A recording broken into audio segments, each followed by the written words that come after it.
Malibu's G5 tower. You have your bimini up here, and you're able to lower this down in case you have clearances with a garage or a canvas over your boat lift or something like that. So to lower the tower, the first thing we need to do, we're going to unbuckle our bimini actually from the main hoop of the tower on both sides.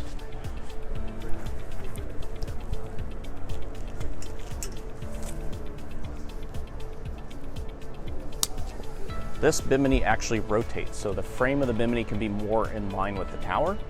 If you don't have that option, you can only lower it down so much before it contacts the window or the mirror.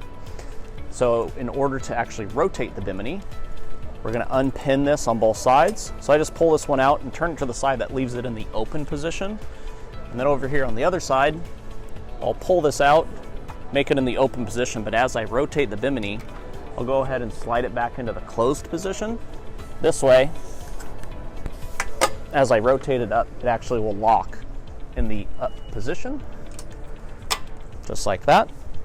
Before lowering the tower, just gonna go ahead and get my mirror folded down, like that. And then I'm gonna go ahead and unlock the tower. There are gas assist struts on the inside of this thing, so it's not going to immediately just fall straight down. You actually have to pull on the front of the tower to make it come down.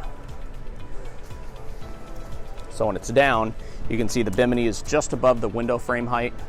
The board racks can fold in a little bit more, or if you need that extra clearance, there's actually just a couple bolts that actually hold that in. Just slide it right off, and that way you'll gain that extra clearance if you need to. Just the opposite process to put the tower back up.